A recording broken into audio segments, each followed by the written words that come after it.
Hi everyone, welcome back into the studio. I had an email from one of the viewers here on the channel that wanted me to go a little bit more into the concepts of these beginning roses because she's just having a hard time seeing them. And I can do that. Matter of fact, I'm going to do that for you in a few minutes. We're going to paint a nice painting right from the very beginning again. But I have other things to help you, and for some of you, and I don't explain them very often here on the channel, and I should show you that. For some of you that are learning, I have series of books and I have online classes that go more into depth. As a matter of fact, one of my online classes, I have over 100 lessons in that class on different ways to get the roses, and that might be able to help you. But I have a series of books also, and if you're like me, when I started learning, I loved books. I lived for books, and so I have a series of books that really go into a lot of the different techniques and stuff here that I use in the Mastering Roses. So here's volume 1, volume 2, volume 3, and there's 7 volumes here in this series here. Volume 1, basic rose concepts. Okay, this is where we start out with. And in the book, I start out right away by teaching you colors, what you're going to do with your colors, how to get some of the different looks, how you tone your greens, some different ways to get that. Shapes, mastering roses, the shapes, the concepts of some of the beginning roses that we do here. Other concepts here like this, lost and found edges, very important for the roses that we paint here. What is a found edge? What is a lost edge? Incorporating colors, this is what I do with my finger all the time. What is it that I'm looking for when I do incorporate the colors? I don't blend, I incorporate. Realistic roses versus casual. Anyway, I explain a lot of different concepts, what we call tacking the heritage paint. Then there's pages of additional types of techniques that's just good to refer to. Then I go into the basic lessons here, basic rose structure, and you get a step-by-step here explanation of how the roses are built, painting multiple roses here. So, there's about 5, 6 lessons of roses, and each one of these you get patterns, you get step-by-step instruction, and they go through all different kinds of concepts with them, with all of the books, and each one is totally different from each other. I love this one, volume 2, petal edging techniques, but you should start out with the basic rose concepts because you build on that, and then I show you other types of techniques.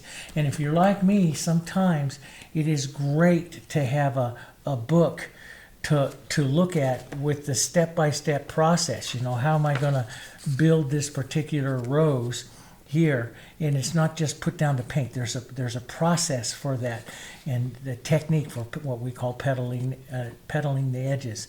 And so this series is there for you. There's 7 books into the series. There's going to be a total of 10 in the series, but there's 7 out right now. And they will help you start with number 1 and then work through the series. And so what I'm going to do here on the channel is, as I'm teaching some of these rose concepts that I promised some of you that I would do, is I'm going to pull out some of those basic concepts and go over them again. And for some of us, like me as a left frame painter, I had to hear it again and again and again to get that through, especially to change some of the habits that I had from years as being a decorative painter, to switch my thinking to get over. Anybody can do it. We can all do it. There's a little bit of frustration along the way. Anybody can do it, but we have to practice. It takes practice, and it takes a lot of visual aids, and so those books will help you quite a bit. All right, so first thing that I want to do is, in the books I do a lot of painting with the short handle brush. And I use the short handle brush when I'm painting down like this. And when you're painting, that's really a great way to do it, is to look down, and you'll notice I'm looking down and painting this way. And you'll notice now I do a lot of painting at the easel, and I use the long handle brushes for the easel. That allows my hand to step back further onto the handle here, which makes the tip of the brush softer, which makes it more casual. Which one's better? I came from decorative painting, years of decorative painting and painting down and painting on the table. So for years I painted down. And now, in the last few years especially, I do just about 90% of my work on the easel. I enjoy the easel and I enjoy the long handle brushes. But let me tell you, when you start stepping back here on this handle like this, that takes some confidence too, because for me is I'll get a little wiggly, a little shaky, and I don't have that detail. And if you're learning, a good way to do is to go to the short handle, get down near the ferrule of the brush so you can practice that control and get those shapes better. So sometimes painting down. But either one can work, okay? All right. Let's paint some roses here, okay? So what I'm going to do here, this board is about 10 inches by 13 inches, or about 14 inches, about 10 by 14. It's just a little longer. And what I did is I base coated with a little medium white and a medium beige. It's about a value 6 color that I really like, and I can manipulate it really easy. For my palette out here, this is just the standard rose painting palette that I use here on the channel all the time. And I will put a list of all these colors and everything, as well as the links to the books. Again, everything, all the links are over in the video description down below, okay? So you'll just go over to the video description there and look it up, and you can find everything that you want to do. All right. I'm going to put a little bit of color into the background. When I do that, in the books I explain quite a bit about the extenders. And I don't talk very much about the open medium that we have. That's coming in the newer volumes of it, what open medium can do. So I won't put out open medium today. We'll paint the whole thing here with just some extender, okay? And extender is thin, so it's going to thin your colors a little bit. It's going to slow out the drying time. But I like it because it also causes my colors to slide on the surface. So let's make kind of a pretty little blue here. And you can, if you want, you can just do this with your palette knife too. Phthalo Blue is really powerful, so you might not need quite that much. But we'll take some light and some blue here. As you can see, Phthalo Blue is really quite powerful. Makes a nice blue here, a nice pretty blue. And we can add just a little bit of extender to this. And when I'm practicing, when I'm beginning, this is how I do it. I'll just mix up, use your palette knife and mix up. You'll see me in a lot of videos now, I just do brush mixing really easy. But you can mix like this too. This sometimes is a lot better for you that are learning. Just mix out some of your blue. Have some of your blue there ready to go. And you're all ready to go. Make sure you wipe your palette knife so it doesn't dry on that. Wipe your knife or your painting knife here.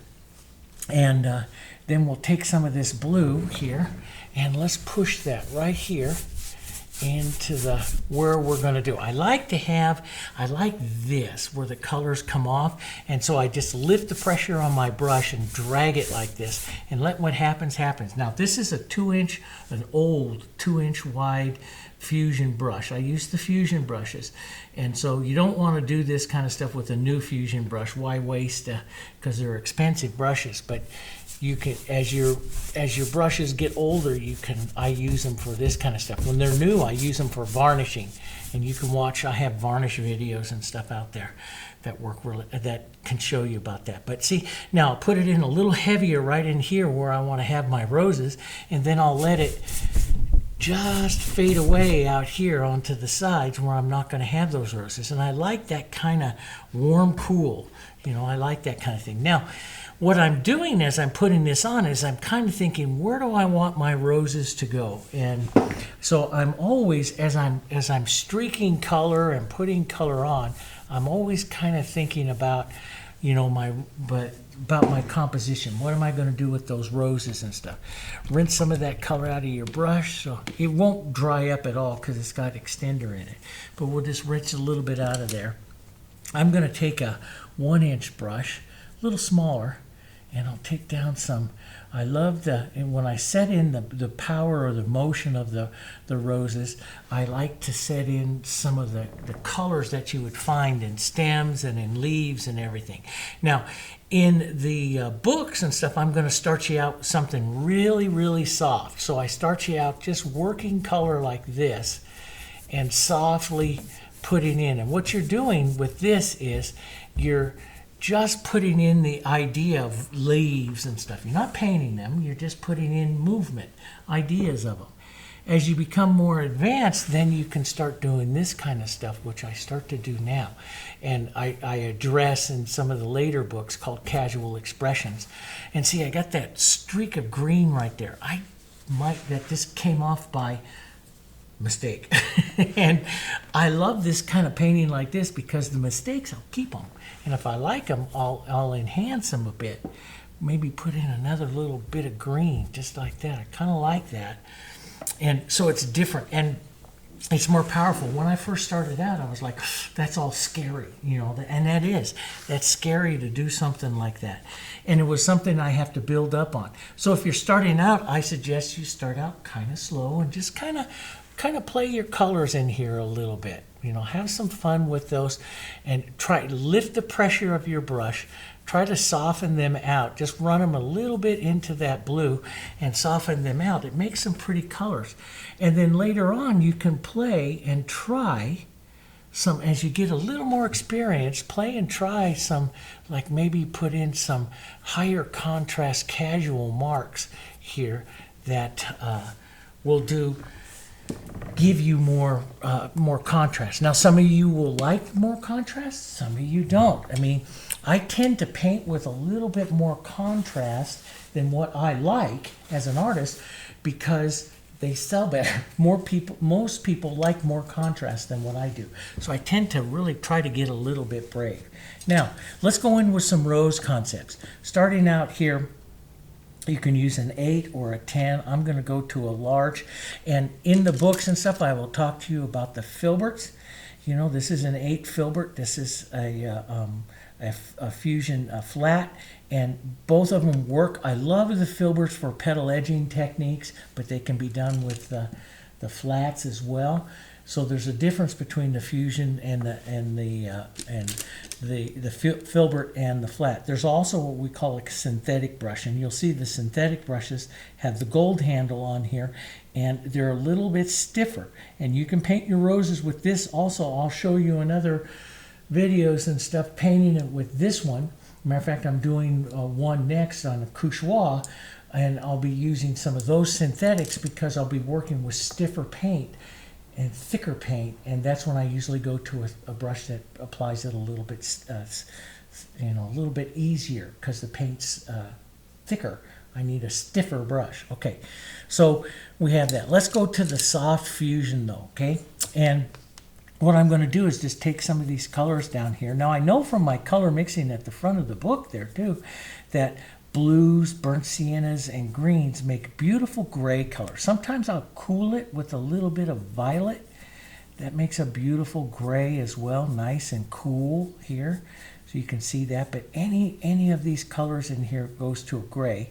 And I want a gray, and I say that several times in the book. When you're basing in something like a white rose or any kind of rose, and you're looking for a color that you're going to put into this thing, you don't want to go any more than 2 values, because we have a value scale here, and I talked to you about that as well. The value of a color. So when you look at this, you know, this color that I'm putting on here, and if I am just maybe 1 value lighter than the 6, which is pretty close to my background, so I might want to lighten this up just a bit. I don't want to go any lighter than an 8. I don't want to go any lighter than 2 values off my background, because then the rose becomes very difficult to paint. It'll go too light, too quick, and you won't have as much interest. So what I'm going to do is I'm going to come right in here, and I'm going to start you, and this is going to work right into this wet. So you can see it works really well. You just barely see the shape of the rose, and that's kind of what I want right there. So I can see the round. Now, generally, I start out a rose round or slightly oval. Since I'm turning the rose this way, I'm going to be slightly oval this way, which will help that. And then maybe we'll paint this other rose. We'll put another rose right in here. And see, I'll let some of this burnt sienna come right into the back edge of this rose here. So maybe I'll put this one. Let's do that. And see, sometimes just as I'm basing in, I'm changing my mind on my design. So here maybe we'll put this one as the front one, this one as the back one. So maybe I'll just tap into a little bit of that burnt sienna green and just touch a little bit back here, right in there like that. Now what I always do is I always carry a paper towel in my hand and I pinch wipe, and I pinch wipe the extra color off of my brush. I do this whenever I want to soften an edge or do like you see in the book, create the lost edge of the rose. Okay, so I'll create the lost edge of the rose. Or I'll use my finger. You'll see me use my finger like this to push back and create the lost edge of the rose. Okay, so we set this up. Now they're very formal. What formal means that they're sitting right next to each other. I might spread this one out a little further, but I might drop one more down in through here. When you're beginning, I hope that you don't do that. You just paint one rose. But since I have time and I'm here to watch some painting of some roses, I'm going to paint some roses. If you just paint like one rose, practice that one rose until you start to understand it, you're good. But this is what I like, guys. See how it's picking up a little bit of the green? So adding that extender just a little bit picks up a little bit of the green, a little bit of the burnt sienna, and some of the blue, of course, in through there. And that's what's making all of those colors kind of harmonize. And I'll let that. Now, what I'll try to do as I paint this is not to lose all of that color. I may come back, since I like that there, this is where I'll make some color choices. I may come back, and you'll see me do this in the books and stuff, to restate and reestablish some color. So I might come back and just like hit that a little color right there. Or I'll take maybe a bit of the green and violet, make a slightly darker color, and I'll push out the idea of a stem.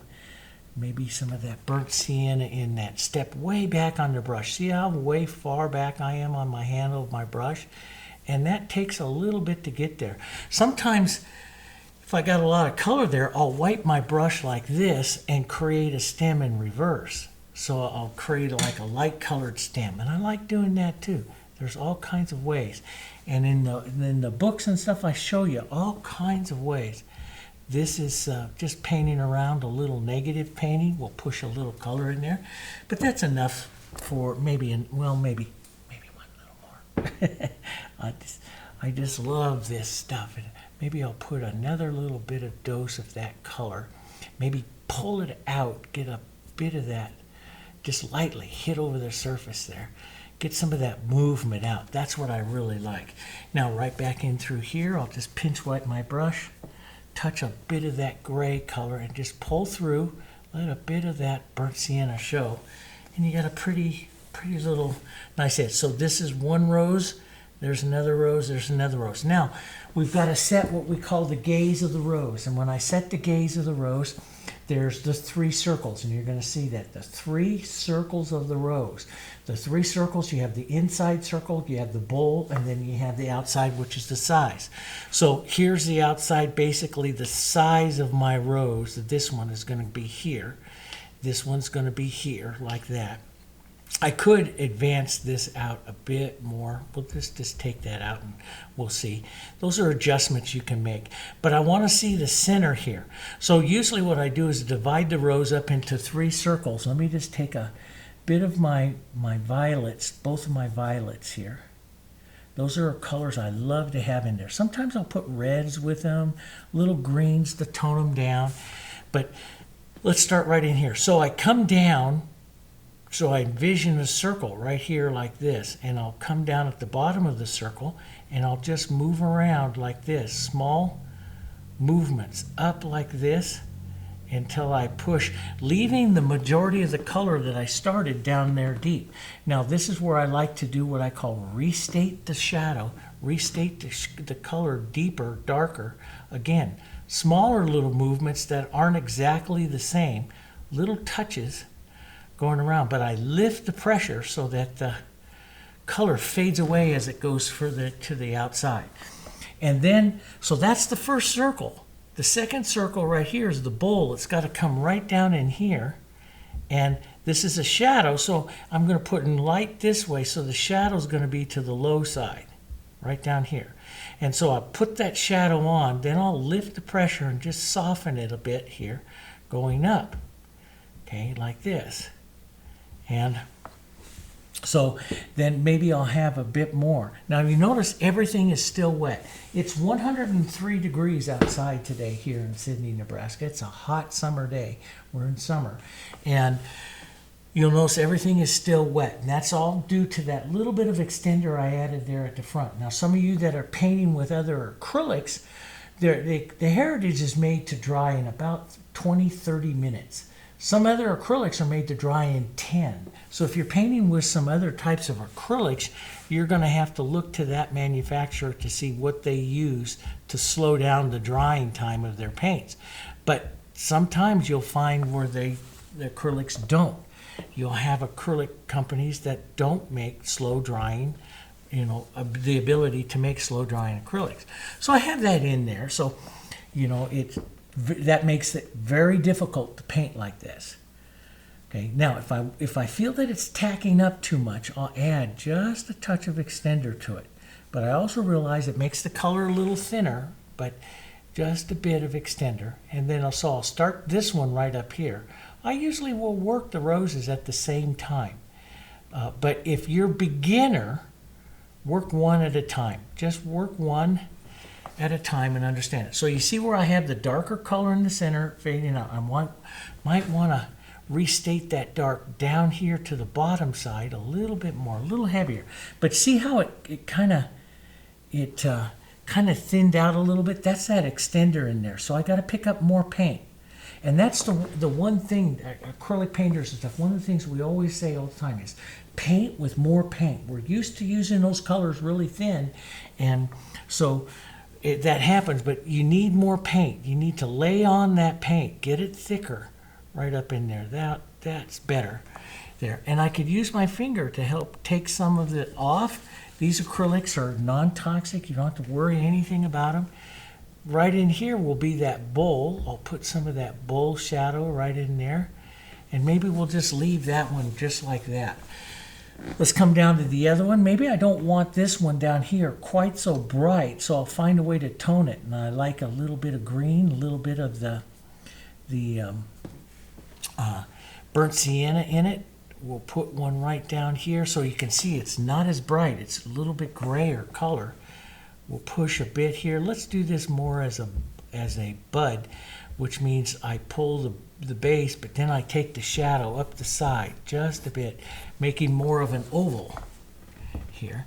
And I got a little heavy back here, so I'll just push with my finger a bit and push that little softer right there, so that bud will come right in there like that. So now, just with the 3 circles in our shadow color, we see what those, basically the look of those roses. Now I'm going to put a little darker. I'm going to take a little green, a little bit of my violets. Green will tone it and darken it. And I'm just going to add just a touch more to this one right here, which I want as a center of interest one. So it's going to have more darks, more lights, more color to it. And I might even take a brighter touch of the quinacridone and hit it right in here, so I get some brighter little touches right in there. So I want this one to be what I call the queen. She's going to rule the composition of everything that's going on there. And so I do that. So I'll look that she carries the majority of the color, the majority of the brushwork and interest, okay? Now, you can rinse this stuff out. I'll rinse this out. I don't always do that, but you can rinse this out and then pinch wipe that moisture out of your brush, but then put a bit of the extender back into your brush here and just wipe it a minute. What that does is you've rinsed it out, you've put water in your brush. Water is very fast drying. Water dries faster than these acrylics do. So I want to make sure I reduce that water just by touching into a little bit of extender, and now my brush won't cause the paints to dry faster. So here's where we are with that rose. We want to go no more than 2 values lighter. So here's pure white, which you can see. Okay, here's it a little bit lighter. And maybe I want to add just a touch of yellow. I'll do this on some of these roses to warm it up. And maybe as I start, I'll start right up along the bowl here and maybe make that light stroke. And then where I have the edges here, I work it out a bit. Lift the pressure and just pull down just a bit like that. Maybe start to shape the roundness of that bowl here. Just lightly drag your brush over, and you can set some of the movement there of that rose. Let's go back towards some of this. Now, some of this is starting to dry. It's still a little bit wet, but it's starting to dry. So I'll touch into just a bit of extender here, and that will loosen it up. Water will also do it. If it gets really dry, water, sometimes you have to add water, which is the solvent, but this is enough. On this one here, we try to stay out of water so that we don't create too much drying. We don't increase the drying time. Anytime you touch water, you're making your paints dry faster. Okay, so I'll just touch a little bit of this color around here to put in some of the center movement of the center petals of that rose, just like that. Let's take a bit of that grayer color here on the shadow side and maybe put just the idea here of that side there. So I have that. Now, so this is where I am with this yellow and this gray. And I'll add just a touch of extender to this here. So that's going to be the top of the bowl. Here's where the shadow is. Outside here is where my petals are going to be, and I'll pull in right towards where they bowl. So I've made some videos telling you that's where the calyx is of the rose, and that's where I kind of envision all the petals and stuff coming down and joining into that calyx. Because right where that rose, where that stem is coming in, is where this is where the calyx of that rose is. So we'll draw this nice big rose here. As we put in a petal here, we'll reach out just a little bit. Don't go too much past round. And we'll act like we're pulling right down to that calyx. But I'm going to stop short of the bowl. Stop right at that bowl there. Right there like that. And just put in a bit there. And as I come up here to the front, I'll start right up here like this, pull to that center, pull to that center, pull to that center this way, and we'll pull out like that, maybe let it start to fade away, just like that, okay? That's what I call a transition petal. It takes the petals from going this way like that, to going this way. So you can see it goes this way, this way, this way. It's like a fan, see? Pulls in. So we'll add a little more color. Now I'm gonna go a little darker. Maybe a little bit of this burnt sienna, a little bit of this blue here, because I'm on the shadow side of the rose, so I don't want these petals quite as light, not as much detail, just a little movement here. That's all I need to say that's over there. Just the idea, but you can see they're darker here than they are here, okay? And this is nowhere near white. So the white is a very dangerous color. And the white rose is a good one to practice because most people, including myself, 99.9% of all artists when they start that white rose get it too white too fast. So it's really good to have this white control out here that you don't go that fast. Now I'll pick up some more white. I'll lighten this up again, but I'm only up about a 9. I'm not up to a 10. I'm only up to about a 9. Let's drop down just a bit and put a bit more light into it. I'll pull this down towards the bottom of the bowl here and lift the pressure. Don't lose your shadow. Lift the pressure of your rose, lift the pressure off your brush. You need a paper towel to help wipe that. And I'll build a little bit more paint. This is where I like to build the paint. Now, if you lose some of your shadow, it's really easy. What I usually do is I'll just wipe some of the color off my brush, slide from over here, right over here, pick up some of any kind of shadow, any of this color right in here, and just lightly pull down through and soften it out. Later on in some of the techniques, we're going to create halftones and show you a really neat way.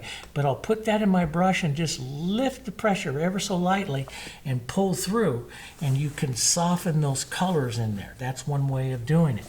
But you always got to see. If you soften too much, then just take a bit more of your color and come back and do what I call restate. And you'll see me in the book say this all the time.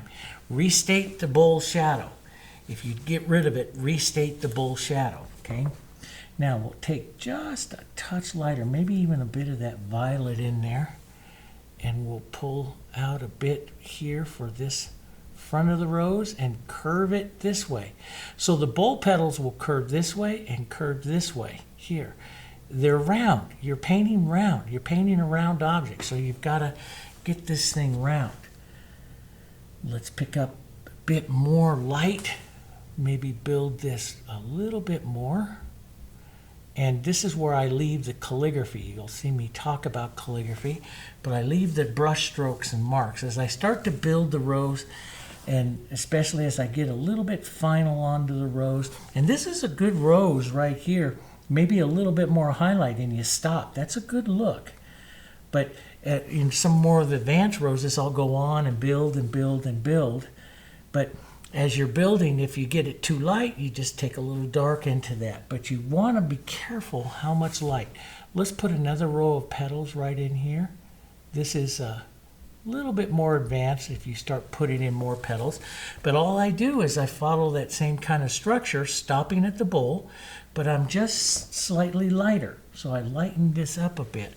And we can put maybe a little bit right here, stop at the bowl. And if I get too much of an edge right there, that's usually where you see me just use the edge of my finger and soften it out, okay? And so you can see I'm painting basically the three sections of the rose, getting smaller and lighter as I come in. So this light color will come in here a bit more, maybe a small little petal right there, okay? And I might put just a soft little one there. Let's get up into this grays and violets so it's a little softer. Maybe just an idea of something over here. Don't lose your shadow.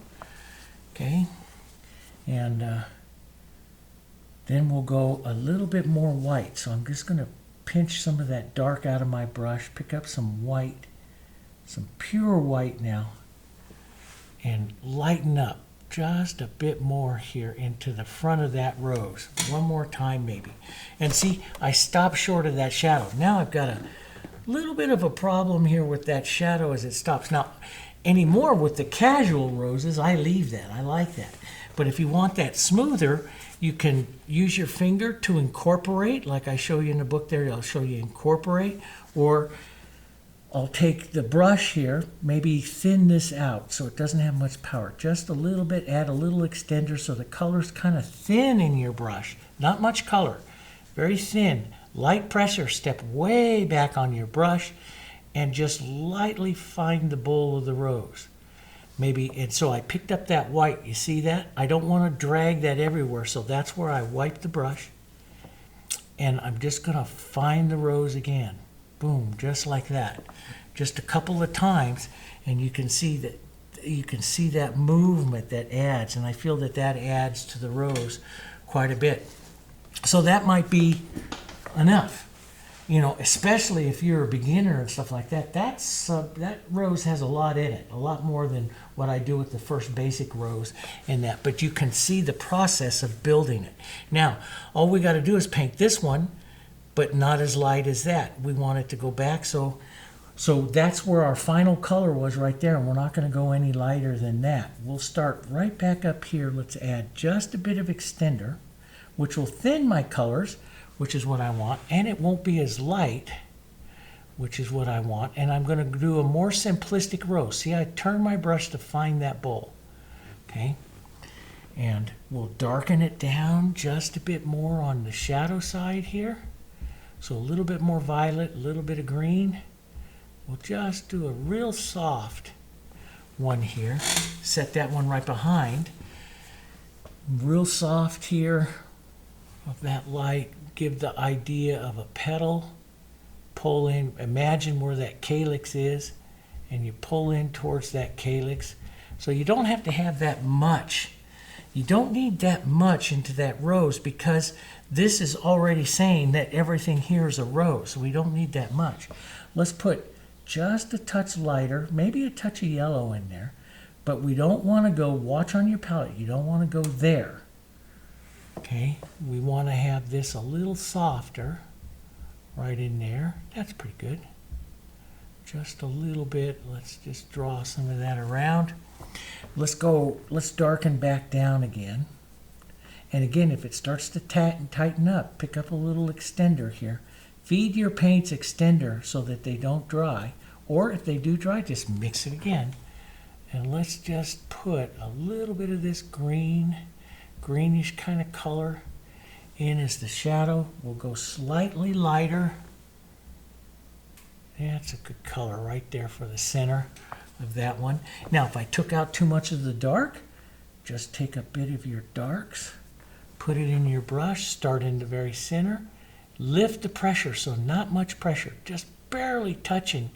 And that's what the Fusion brush is designed to do. Really soft color application, just like that. And so now you see that one's coming in real soft right behind it. Maybe we want to bring up that petal right there, so we'll go back to here. See, I didn't rinse my brush or anything. I just pick up the color, we'll pick up that edge, lift the pressure right there. That's probably enough. Maybe a bit more of my light. We'll go to the almost white, almost to that. A little bit lighter, we'll push right on the edge of this one. So this really comes up in front of that other rose right there. So this is where, like right here, I always say I got a collision of those values. So I'll do this. I'll slide and pick up just a bit right on the edge. And this is what I talk a lot about in the volume with petal edging. And we just draw a little bit of that light right there, and that pushes that right up in front of that other rose. So that rose sits back there really pretty. This one goes back like that, so that works pretty nice. This petal's a little bit funky, so I might just round it off a bit here, like that. And then back down here for that soft bud, I'll go back to my more gray. We'll push in some gray color here, maybe run that out a bit. Maybe a touch of light color right here. We'll just touch the edge, but I'm not going to go as light as you see on the other rose. And we'll be very simplistic. So I just pulled a stroke down there, right here, and I do want, maybe it's a juvenile just beginning to open up. I love to paint those. And so we'll just open one up like that. Now that's a bit light for that rose. I want that to come up on top of it. So I'll just take a little bit of my shadow color and pull right through it again to set that back like that. And maybe a bit of my, just a touch lighter. If I use anything just a tiny touch lighter than what I just stroked, it'll sit up on top of it. So we'll push that one right up on top here. Right up on top. That gives a good glisten. We can take just a touch of that softer color here. Just an idea. And this is where I like to blur it sometimes like that. You'll see me, and it makes that more casual rose. So definitely we have the queen of the composition here. And she could have more light if you wanted to have that. I do like that movement that I had there. The good thing is, don't paint with too much white. You saw me just use very little white there at the end. Now, the last thing to do is some of the leaves, and you'll see in the books I do a lot of different ways to do leaves. One of the ways I like to start everyone out is what I call it, it's a real casual two-tone leaf, is you take some of your green, burnt sienna, and you paint the shape of the leaf like this, which is an oval, okay? You let it sit on that background for just a second as it absorbs in, and then you take your finger and you pull in towards the center of the leaf, and that lightens it up. So you get a two-tone leaf really easy. What's important in all of that is this base coat. Now, a lot of people always ask me, well, do you use, gessos and all that kind of stuff? Get rid of gessos. Gessos have a lot of vinyl in them that keeps them flexible. They're good for the good things on canvas and stuff. But when I'm doing the board and I'm painting like this, and I'm going to use this two-tone technique, you paint only on a base coat of paint, which is matte. And so the color soaks in, but then when you pull back, you pull back and you reveal the highlight. If it was too much vinyl in there, I wouldn't get this this little haze of that green, what the leaf was. And I heard one other Australian master say it one time when you're taking off on a matte surface. He called it the memory. And I love that. It leaves the memory of what that first stroke was. So I'm removing back, and I can remove back and leave just a memory of that there. So on the matte surface, why we use a matte surface? Because on a matte surface, the color soaks in slightly, and you'll get a memory. So I'll put the leaf out like this. I can even streak it a little bit, do some fun things like that. Let it soak for just a second. And then light's coming this way, so I'll pull back, leave, and take off some of it, leaving just the memory of where I want that leaf to be, just like that. And then I'll use like the chisel of the brush here to put out like a little vein line. Sometimes I'll take that off, blur that off, and you'll get fun little things. So I'll go through my painting here. I like to vary the color. Sometimes I'll add yellows to the leaves. Get some different colors. Let's add a little bit of extender. You want it thick enough to make like an opaque leaf, but because we want to be able to take the memory off here.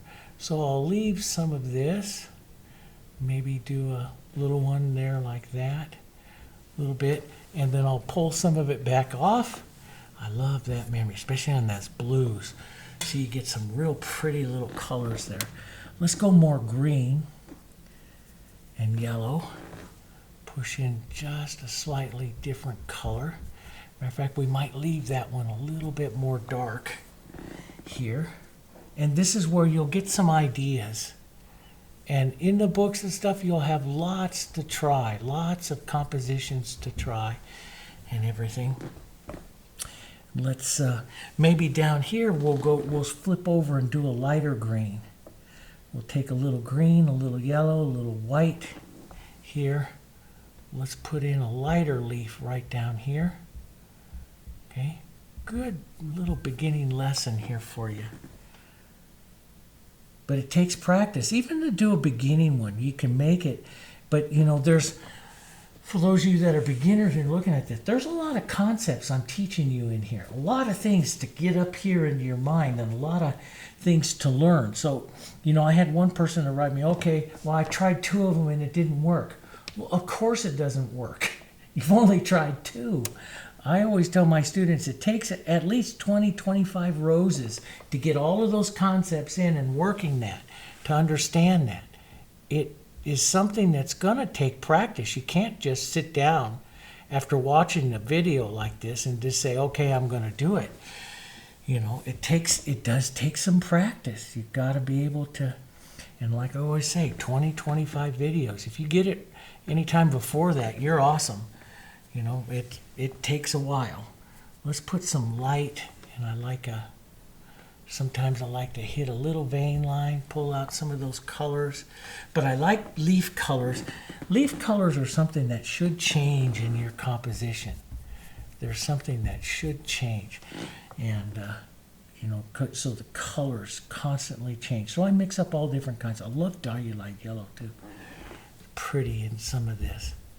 And get some of these down here like this. Just pull that down. That gets more casual. Sorry, get a little crazy with you beginners. You're probably going, uh-oh. Yeah, it's a little too much for when you're first learning, but it does make pretty paintings. So you can just work out some of these concepts like this, work these colors out, get those casual edges. But when you're painting something like this, just building that structure and understanding that structure, that's your first step. That's step number 1, is understanding that structure. The 3 circles, okay? And you'll see different things. Like if I make that center circle here smaller, I close up the rows. So if you're looking at your rows and it looks a little bit all closed up, maybe your center circle is a little bit too closed up. Take some dark value and open up the rows. I always say that. Take some darks and open up the rows. And so, when you're painting a rose like this as a practice, take this one rose right here and practice it. Put it up on a board. Paint it like 6, 7 times.